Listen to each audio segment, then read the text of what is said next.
Como é que o professor de matemática, por exemplo, pode descobrir formas de ensinar a matemática para essas diferentes faixas etárias, para essas diferentes formas de aprender que encontra nos seus alunos?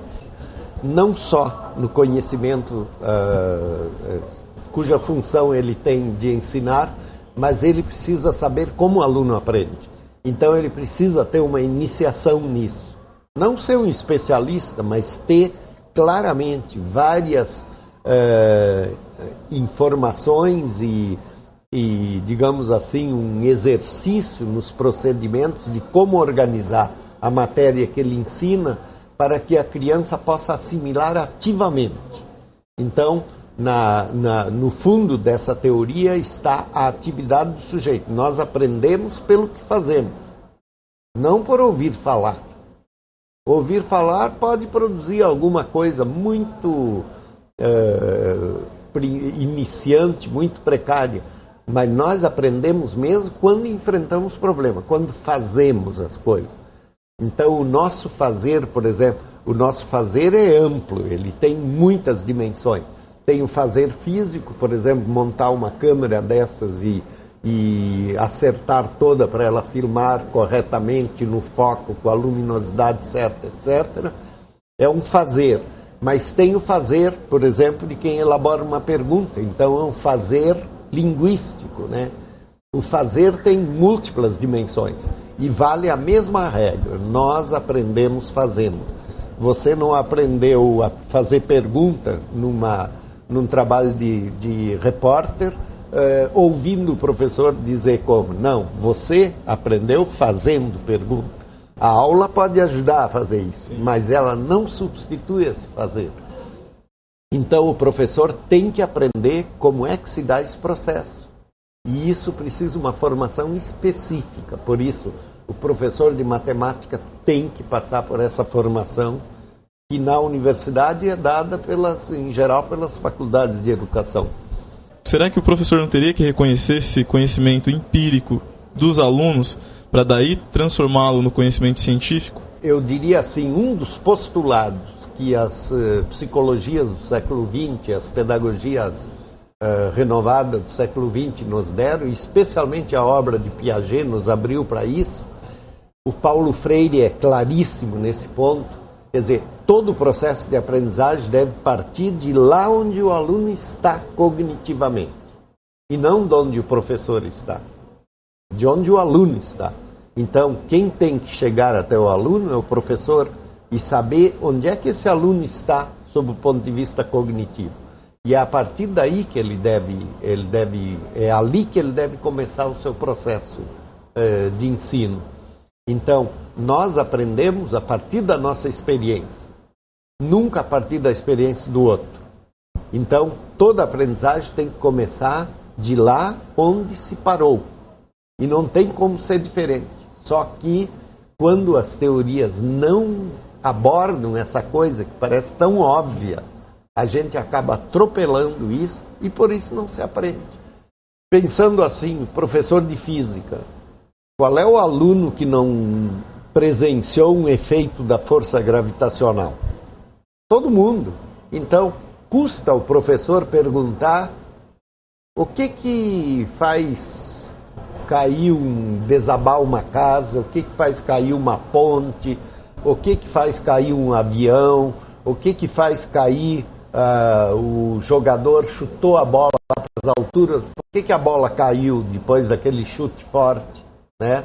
E puxar essas experiências e fazer os alunos, instigar os alunos para que eles tragam exemplos da sua vida e depois começar a trabalhar sobre isso.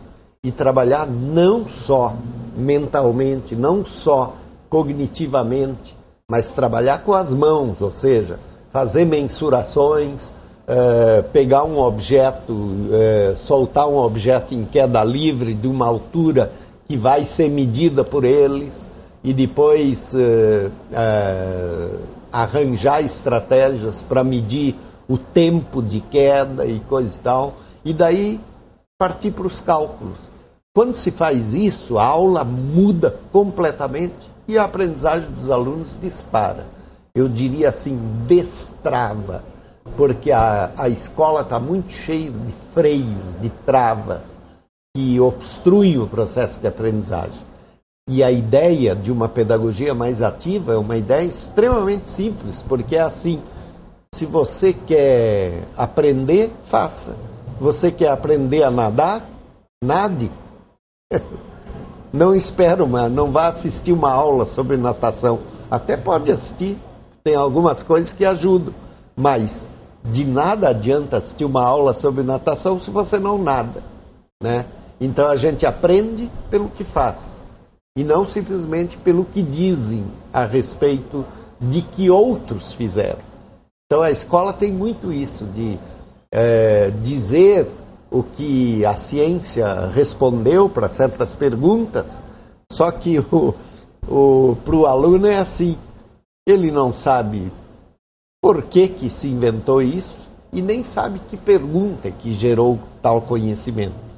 Então, recuperar as perguntas, trazer as perguntas para o plano da experiência que o aluno traz para a escola, que o professor faz questão e se organiza e se esforça para assumir essa experiência do aluno e partir desse ponto, da experiência do aluno. Isso é uma questão fundamental. Só que o professor não muda, não faz essa mudança na sua aula se ele não tiver uma formação específica para isso.